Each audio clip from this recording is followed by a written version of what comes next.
नमस्कार। आज हम गीता के एक बहुत ही दिलचस्प अध्याय पर बात कर रहे हैं, अध्याय 13। इसमें क्षेत्र और क्षेत्रज्ञ जैसे शब्द आते हैं। तो कोशिश रहेगी कि इसके गहरे मतलब को समझें और ये भी कि हमारे कर्मों और उनके फलों से इसका क्या कनेक्शन है। तो चलिए शुरू करते हैं ये ज्ञान की पड़ताल। बिल्कुल। तो देखिए, अध्याय 13 मुख्य रूप से दो शब्दों पर ही फोकस करता है। पहला है क्षेत्र, यानी हमारा ये शरीर। पर सिर्फ ये हार्ड मास का शरीर नहीं, इसमें मन, बुद्धि, अहंकार, प्रकृति के तत्व, वो सब कुछ आ जाता है जिससे हम दुनिया अनुभव करते हैं। अच्छा। और दूसरा शब्द है क्षेत्रज्ञ। क्षेत्रज्ञ। हाँ, यानी उस क्षेत्र को जानने वाला, आत्मा, साक्षी। अच्छा, तो जैसे कोई किसान अपने खेत को जानता है, वैसे ही आत्मा इस शरीर रूपी खेत को जानती है और हम इसी खेत में अपने कर्मों के बीज बोते हैं। बिल्कुल सही पकड़ा, यही भाव है। और देखिए, अर्जुन ने भी कृष्ण से यही सब पूछा था। प्रकृति क्या है, पुरुष कौन है, क्षेत्र, क्षेत्रज्ञ, ज्ञान और ज्ञान का लक्ष्य क्या है। तो कृष्ण साफ बताते हैं कि देखो अर्जुन, ये जो शरीर है यही क्षेत्र है और जो इसको जानता है वो क्षेत्रज्ञ है। वीडियो में एक बात और थी जो मुझे थोड़ी उलझाने वाली लगी कि एक ही शरीर में दो क्षेत्र कैसे हो सकते हैं, मतलब कुरुक्षेत्र भी और धर्म क्षेत्र भी। हाँ, ये बड़ा गहरा प्रतीक है। ये असल में हमारे अंदर चलने वाले संघर्ष को दिखाता है। हमारे अंदर आप देखिए दो तरह की ताकतें होती हैं। एक है दैवीय संपद, अच्छे विचार, श्रद्धा, विवेक। अच्छा। और दूसरी है आसुरी संपद, बुरे विचार, मोह, अहंकार, दुनिया की मौज मस्ती में डूबे रहना। हाँ हाँ। तो जब ये आसुरी ताकतें मतलब बुरे विचार हावी होते हैं तो यही शरीर एक युद्ध का मैदान, कुरुक्षेत्र बन जाता है। और जब अच्छे विचार और जब दैवी संपद, अच्छे विचार प्रबल होते हैं तो यही शरीर धर्म का क्षेत्र यानी धर्म क्षेत्र बन जाता है। और मजे की बात यह है कि जब आसुरी संपद पूरी तरह खत्म हो जाती है ना, हाँ। तो फिर दैवी संपद का भी कोई काम नहीं रह जाता। वो लड़ेगी किससे? वो भी फिर शांत होकर परमात्मा में मिल जाती है। आत्मा का परमात्मा से मिलन। ओ, जैसे अर्जुन ने 11वें अध्याय में देखा था, वो विराट रूप में सब लीन हो रहा था। हाँ, कुछ वैसा ही। अंततः सब एक में ही मिल जाता है। तो इसका मतलब हमारे कर्म ही तय करते हैं कि हमारा ये शरीर कुरुक्षेत्र बनेगा या धर्म क्षेत्र, और वही हमारा भाग्य है। बिल्कुल, कृष्ण तो साफ कहते हैं, वो भाग्य नहीं बनाते। हमारे कर्मों का जो फल होता है ना, वही हमारे सामने सुख दुख या कह लीजिए भाग्य बनकर आता है।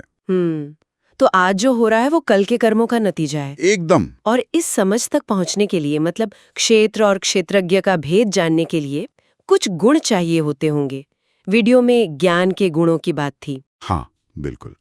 कृष्ण ज्ञान के लक्षण बताते हैं, जैसे अभिमान न करना, अहिंसा, समभाव रखना, गुरु की सेवा करना। अच्छा। मन और इंद्रियों को वश में रखना, अनासक्ति, मतलब किसी चीज से चिपकना नहीं।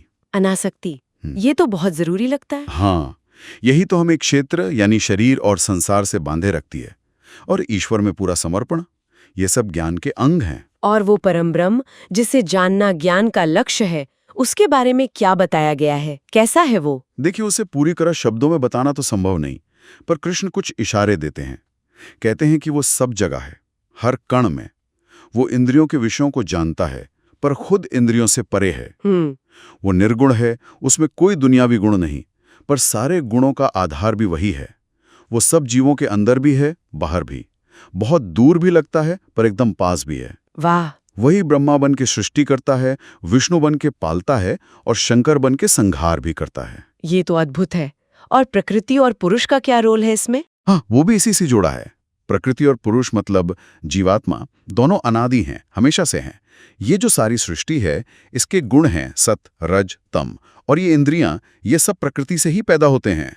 और पुरुष यानी आत्मा? पुरुष यानी आत्मा इन गुणों का, इन विषयों का भोग करता है, सुख दुख महसूस करता है, और इसी भोगने की इच्छा के कारण वो बार बार जन्म लेता है। यही बंधन है। तो इस बंधन से निकलने का रास्ता क्या है? रास्ता है इस फर्क को जानना, गहराई से महसूस करना कि मैं यानी आत्मा, ये शरीर, मन, बुद्धि, ये प्रकृति और इसके गुण नहीं हूं, मैं इनसे अलग हूं। अच्छा। कृष्ण बहुत सुंदर उदाहरण देते हैं। जैसे आकाश सब जगह है पर किसी चीज से लिपटता नहीं, गंदा नहीं होता। हाँ, वैसे ही आत्मा शरीर में रहते हुए भी शरीर के कर्मों या गुणों से लिप्त नहीं होती, दूषित नहीं होती। और एक सूर्य वाला उदाहरण भी था शायद। हाँ, बिल्कुल।